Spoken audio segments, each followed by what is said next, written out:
इस तस्वीर में ये भाई साहब बेचारा सा मुंह करके झाड़ू लगा रहे हैं और तख्ती इनके गले में है कम्युनिटी सर्विस, यानी झाड़ू लगा रहे हैं, साफ़ सफाई कर रहे हैं आसपास की। और पीछे जज साहब और पुलिस ऑफिसर बहुत ताव में गुस्से में खड़े हैं चेक करने के लिए कि सज़ा पूरी हो रही है या नहीं।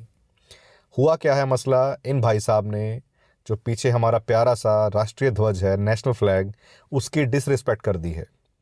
इन्हें लगा कि भाई ये सिर्फ फंडामेंटल ड्यूटी है, कोर्ट में एनफोर्सेबल नहीं है, तो डिसरिस्पेक्ट कर भी देंगे तो क्या कुछ होने वाला है। बस यहीं गलती खा गए। अब मैं और आप गलती ना खा जाएं और जाने अनजाने में अपने नेशनल फ्लैग की डिसरिस्पेक्ट ना कर दें, तो वो सारी मज़ेदार जानकारी इस वीडियो में जानेंगे। बने रहिए अंत तक। नमस्कार दोस्तों, मैं हेमंत कुमार आपका स्वागत करता हूं आपके अपने YouTube channel study with Hemant पर। मैं जल्दी से बताऊं कि रोज़ शाम को 7:15 बजे हमारी न्यू वीडियो आती है, जो पिछले 2 महीने से आ रही है लगातार कंसिस्टेंसी के साथ। तो प्लीज़ जल्दी से चैनल को सब्सक्राइब कर दें, लाइक शेयर कमेंट करें, थोड़ा सा आगे बढ़ने में सपोर्ट करें। आज का टॉपिक है that is part 2 of chapter 11 fundamental duties.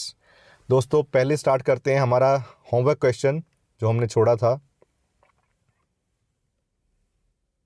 और आज की वीडियो में सबसे पहले हम क्वेश्चन के साथ स्टार्ट करेंगे और फिर आपको मैं वो मज़ेदार ट्रिक भी बताऊंगा कि कैसे आप ये जो 11 की 11 फंडामेंटल ड्यूटीज़ हैं इनको आप याद रख सकते हैं।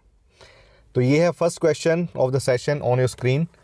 होमवर्क क्वेश्चन कुछ नहीं दिया था शायद आपको, क्योंकि हमने पिछली वीडियो में सिर्फ सारा टॉपिक के कॉन्सेप्ट्स अच्छे से किए थे। जो दोस्त नए आए हैं इस वीडियो पे, तो पुरानी वाली वीडियो इस चैप्टर की ज़रूर देखें, ताकि आपको सारा का सारा कॉन्सेप्ट, पूरी स्टोरी कैसे fundamental duty I and all मैंने एक्सप्लेन किया है।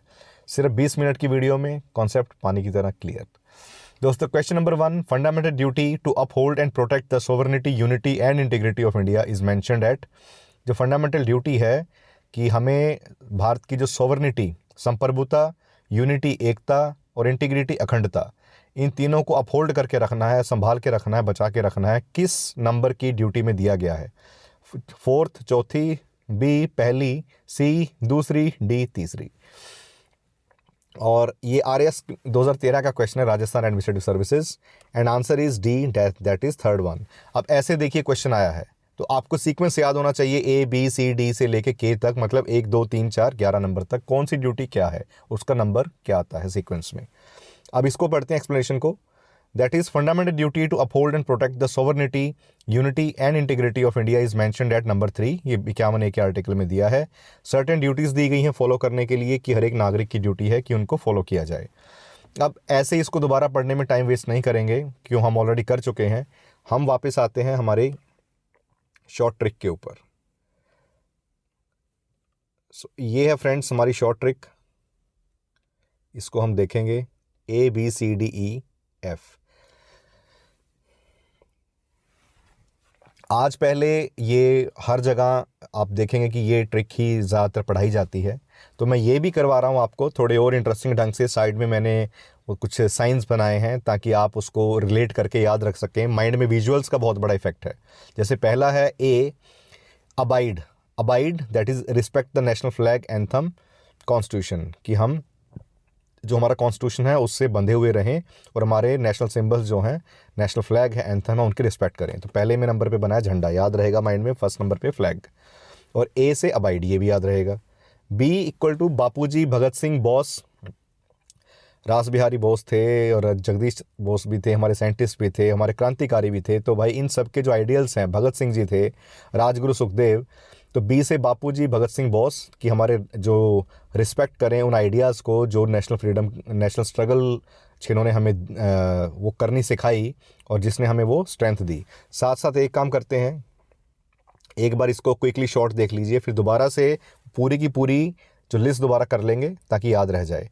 अगली वीडियो में, वो लास्ट वीडियो होगी इस चैप्टर की, और उसमें मैं आपको ये भी करवाऊंगा कि एक और ट्रिक बताऊंगा। ये होगी ABCD के हिसाब से, वो लेटर्स के हिसाब से, कि A से हम क्या वर्ड रख सकते हैं, एंथम या कुछ और, C से कॉन्स्टिट्यूशन, उस की वर्ड्स के साथ याद करवाऊंगा। तो दोनों में से जो स्टूडेंट्स को अच्छी लगेगी वो फॉलो करेंगे अपने अपने हिसाब से, कमेंट्स में ज़रूर बताएंगे। सो दोस्तों B हो गया आपका national struggle for the freedom, उन आइडियाज़ को हमें चेरिश करना है। C हो गया कंसोलिडेशन। कंसोलिडेशन मतलब उनको संभाल के कर रखना, उसको इकट्ठे करना, कंसोलिडेट, मजबूती के साथ। Protect the sovereignty, unity and integrity, इन तीनों को कंसोलिडेट करना, तीनों को बांधना और बचा के रखना।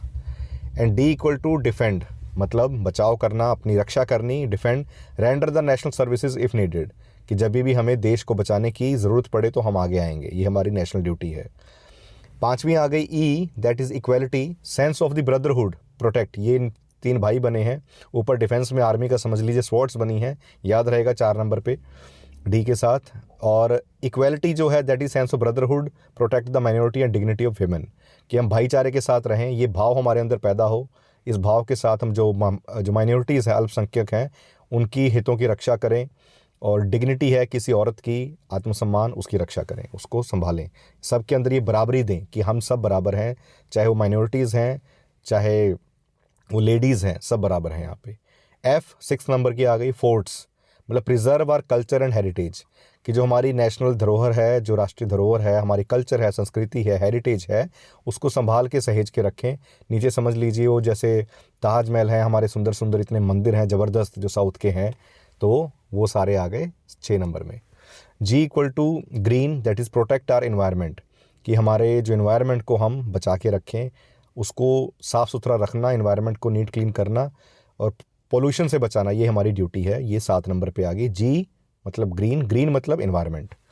H humanism, develop humanism and scientific temper, इंसानियत का भाव हमारे अंदर पैदा हो, साइंटिफिक टेम्पर पैदा हो, सेंस ऑफ इंक्वायरी जिसमें आता है। एच से ह्यूमनिज़म, और ह्यूमनिज़म मतलब साइंटिफिक टेम्पर। इंसान तभी विकसित होगा जब वो लॉजिक लगाएगा, नहीं तो फिर जानवर और इंसान में कोई फ़र्क नहीं रह जाएगा अगर वो ब्लाइंडली चीज़ों को सिर्फ फॉलो करेगा।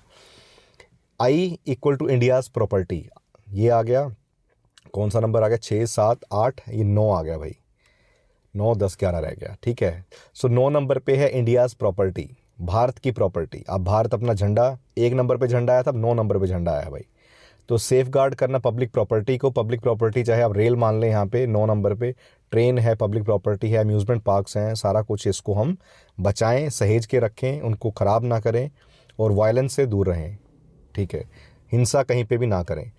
जे 10 number, jack of all trades, मतलब जैक ऑफ, सारे काम थोड़े थोड़े आते हैं, अलग अलग देखिए औजार ले रखे हैं, आपको मैकेनिक का काम भी आता है, आपको इलेक्ट्रिशियन का थोड़ा सा काम आता है, आप अच्छे स्पीकर भी हैं, बोल भी सकते हैं बढ़िया। तो strive for the excellence in all fields, कि हम जिस फील्ड में भी जाएँ वहीं पर भी धूम मचाएँ, चाहे वो ओलंपिक हो, चाहे क्रिकेट हो, चाहे वो पढ़ाई का मैदान हो। जैसे IT सेक्टर में फ़ॉरेन में इंडिया धूम मचा के रखती है, इंडिया के बिना सब कुछ अधूरा है भाई IT सेक्टर में। सो के लास्ट वाला आ गया 11th नंबर, के से kids, children in the age group of 6 to 14, 6 से 14 साल के बच्चों को स्कूल भेजना माता पिता की भी ड्यूटी है, फंडामेंटल ड्यूटी है। तो के से किड्स। आई होप ये अब 11 की 11 याद रहेंगी और बहुत मज़ा आया होगा। और सच में ये ट्रिक्स कैसी लगी और ये जो छोटे छोटे साइंस कैसे लगे वो ज़रूर बताएं कमेंट्स में। और दोस्तों एक बात और शेयर करूँ आपसे, अगली वाली देखिए, अभी इसको देख लीजिए, ये आपने की थी to abide by the constitution, ये सारा नेशनल फ्लैग एंथम, चेरिश करना नोबल आइडियल्स को 2 नंबर पे आ गई, याद आ गया आपको। सी, ठीक है। बी से बापूजी, मतलब बापूजी भगत सिंह की, उनके आइडियाज़ को चेरिश करना, 2 नंबर। अब बापूजी 2 नंबर ही नहीं थे भाई, ठीक थे। और सी थे uphold protect sovereignty unity and integrity, ठीक है, अपहोल्ड करना इंटीग्रिटी को। सी का हमने क्या, कंसोलिडेट करके रखना सबको। डी से 4 नंबर पे डिफेंड करना कंट्रीज़ को, नेशनल सर्विस। तो ऐसे आई होप ये सारी चीज़ें आपको लर्न हो गई होंगी। अब आगे चलते हैं क्वेश्चन नंबर 2 पे। Under the constitution of India which of the following is not a fundamental duty, इनमें से कौन सी फंडामेंटल ड्यूटी नहीं है। A to vote in the general election, के इलेक्शन में वोट देना फंडामेंटल ड्यूटी है, इसमें तो हमने पढ़ा नहीं, तो वैसे ही क्लियर हो गया। जब सारी फंडामेंटल ड्यूटी याद होंगी, ऑप्शन की रिक्वायरमेंट ही नहीं है। A is answer. B to develop scientific temper, बिल्कुल हमने पढ़ा था, साइंटिफिक टेम्पर, ह्यूमनिज़म की बात की हमने, साइंटिफिक टेम्पर डेवलप करना। और एच नंबर देख लो कहाँ पे आता है, ABCD में। अब ये सीक्वेंस तो आपको याद रहना चाहिए, 1 2 3 4 5 6, ठीक है। F पे 6 खत्म हो गया, 6 से FGH, 6 7 8, 8 नंबर की ड्यूटी हो गई, ऐसे याद रहेगा। To safeguard the public property, public property को सेफ गार्ड करना। उसके बाद देखिए D to abide by the constitution, ये भी पहली वाली थी, हमें याद है। रिकमेंडेशन हुई थी स्वर्ण सिंह कमेटी की 1976 में, 42वां संशोधन आया 1976, और इस अमेंडमेंट एक्ट ने एक नया पार्ट ऐड किया 4A in the constitution, and this new part consist of 1 article 51A। इसमें एक ही आर्टिकल 51 है जिसके अंदर 11 फंडामेंटल ड्यूटीज़ दी गई हैं। Question number 3, which of the following statements are true of the fundamental duties of the Indian citizen. Indian citizens के लिए कौन सी फंडामेंटल ड्यूटीज़ हैं, इसमें से क्या सही है। एक नंबर की statement, a legislative process has been provided to enforce this duty. एक कानूनी प्रोसेस दिया गया है कि कैसे इन ड्यूटीज़ को एनफोर्स कराया जाए। 2, दे आर को रिलेटिव टू लीगल ड्यूटीज़, कि वो लीगल ड्यूटीज़ से मिलती जुलती, को रिलेटिव हों, उससे मेल खाती हुई हों, रिलेशन हो उनका फंडामेंटल ड्यूटीज़ का लीगल ड्यूटीज़ से। तो क्या सही है, let's see. That is D, neither 1 and 2। Legal duties है, अगर आप फंडामेंटल ड्यूटी नहीं भी करते हैं तो आप पे कोई नैतिक जिम्मेवारी है, मॉरल है, ना कि लीगल। तो इसीलिए ये स्टेटमेंट गलत हो गई है। लेजिस्लेटिव प्रोसेस नहीं दिया गया है, वो तो किसी एक्ट के द्वारा अलग से पार्लियामेंट ने कोई कोड बनाया। जैसे मैं अभी फंडामेंटल ड्यूटीज़ की जो फर्स्ट वाली है, नेशनल फ्लैग, उसके बारे में जब बताऊंगा तो आपको क्लियर हो जाएगा कि कैसे उसको इम्प्लीमेंट करवाया जाता है, जो बहुत सीरियस चीज़ें हैं। सो नॉन जस्टिसेबल है नेचर में, जैसे यहाँ लिखा है, as there is no legal action behind them. ठीक है, तो these duties are enforceable, are not enforceable in the court. Court में लागू नहीं होती, इसलिए लीगल इनके ऊपर कोई प्रोसेस नहीं है अगर नहीं फॉलो की। अब एक बार आते हैं हमारे उस क्वेश्चन के ऊपर, उस मज़ेदार इन्फॉर्मेशन पे जिसकी हमने बात की। ये देखिए, पहले हम इसकी बात करेंगे। Sorry, yes, this one. Yes friends, in India, disrespecting the national flag or the anthem is punishable under the prevention of, ये देखिए, prevention of the insults to the national honour act 1971। Prevention of insults to the national honour, जो भी राष्ट्रीय हमारा सम्मान है उसके लिए अगर आप इनमें कोई इंसल्टिंग करते हैं, कुछ भी इंसल्ट करते हैं उस चीज़ की, तो उसको बचाव करने का, प्रिवेंट करने का प्रावधान दिया गया है। कौन से अधिनियम में, एक्ट में, 1971 वाला ये जो एक्ट बना है। इसमें क्या है, पेनल्टीज़ हैं, या तो 3 साल तक की जेल है, या फाइन है, या दोनों, जेल भी होगी और फाइन भी लेंगे। For acts like mutilating the flag, आप झंडे को काट रहे हो, ठीक है, उसको, है ना, उसका एक तरह से जैसे अंग भंग करने वाला काम है, उसको ख़राब कर रहे हो। और उसके बाद प्रिवेंटिंग द एंथम सिंगिंग, आप राष्ट्रगान कहीं बजने जा रहा है स्कूल में, कहीं पे आप आके गुंडागर्दी करें, नेशनल एंथम नहीं बजने देंगे, बंद करो भाई से, नहीं चलेगा ये, ठीक है। This is also offence with enhanced penalties for repeat offences. और अगर आप एक ही क्राइम को, आपने एक बार नेशनल एंथम रोका, आपको फिर भी वार्निंग देके मान लो छोड़ा गया हो, या आपको पनिशमेंट मिली हो, फिर रिपीट कर दिया, तो और एनहांस पेनल्टी है, बहुत बढ़ा चढ़ा के आपको पेनल्टी दी जाएगी, फिर 3 साल से काम नहीं चलेगा।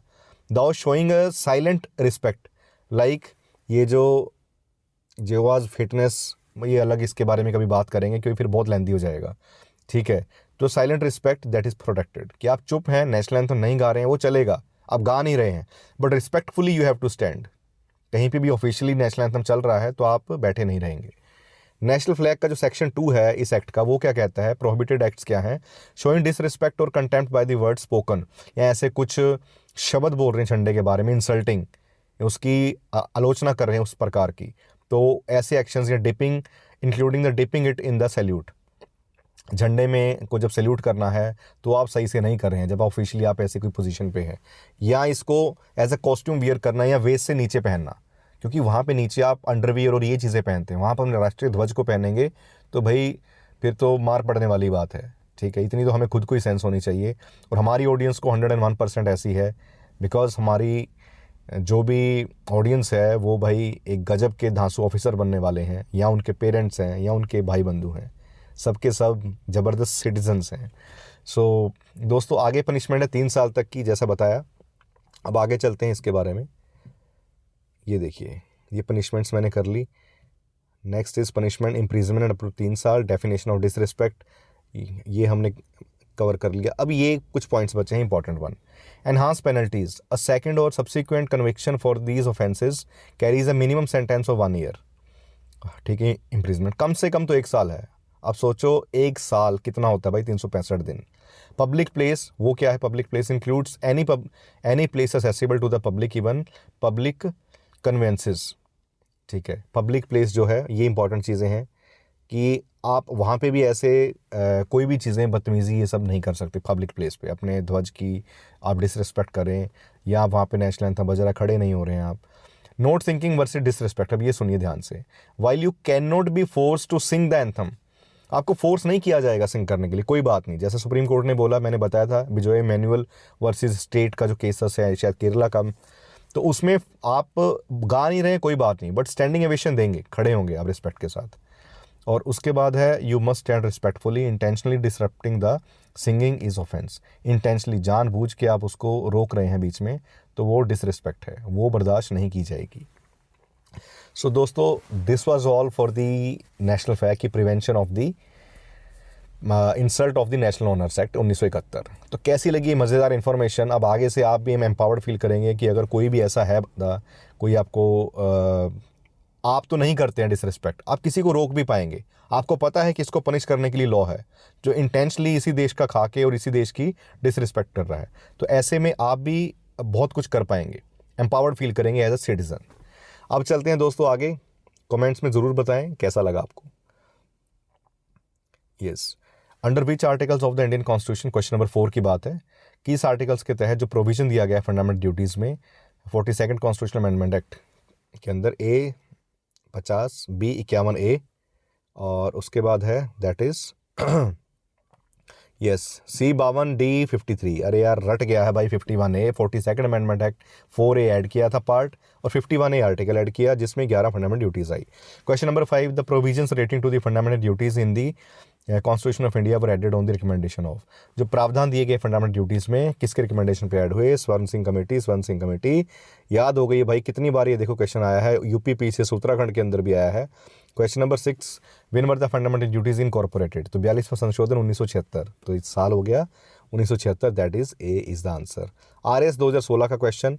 Question number 7, which one of the following committees recommended the inclusion of fundamental duties in the constitution? A Swaran Singh committee.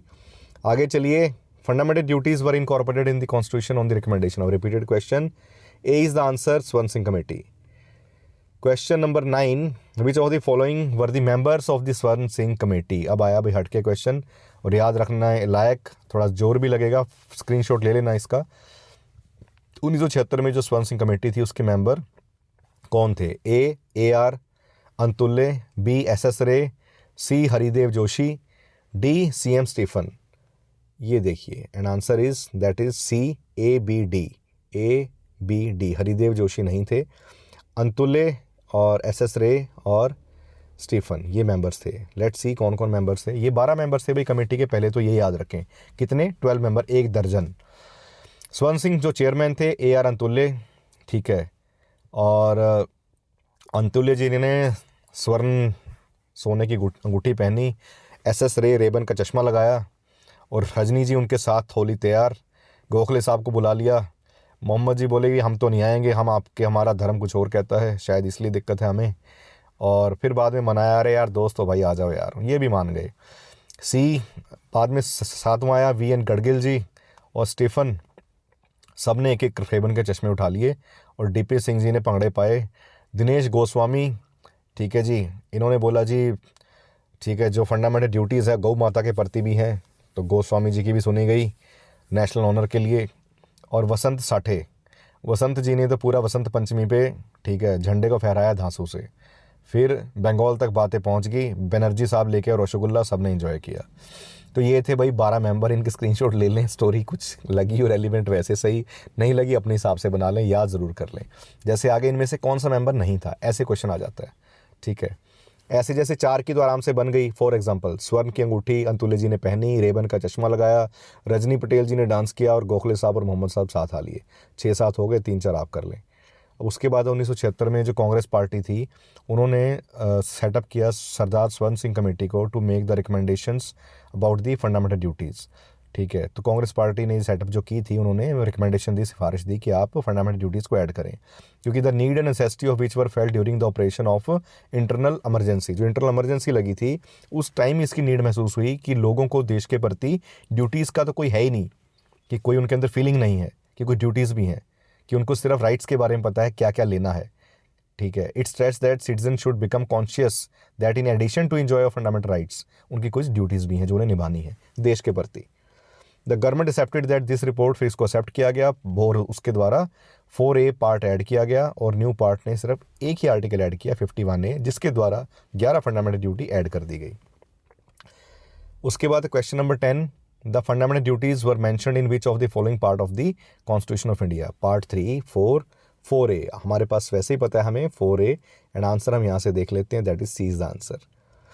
Question number 11, by which of the constitutional amendment act 10 fundamental duties add की गई थी constitution में? 11 थी, जैसे मैंने बताया 11वीं तो 86 कॉन्स्टिट्यूशनल अमेंडमेंट 2002 के द्वारा ऐड की गई, जिससे 6 से 14 साल के बच्चों के लिए एजुकेशन कंपलसरी की गई, फ्री एंड कंपलसरी एजुकेशन। तो ये 10 की 10 42वें संशोधन के द्वारा 1976 में ऐड कर दी गई। Question number 12, fundamental duties of Indian citizens कौन से भाग में दी हैं? पार्ट 3, दैट इज़ पार्ट 3 कह दिया मैंने, पार्ट 4A, वो फंडामेंटल राइट्स है भाई। उसके बाद है question number 13, which article of the Indian constitution enumerates fundamental duties of Indian citizens? 51A, C is the answer. Question number 14, which amendment act included the fundamental duties of the citizens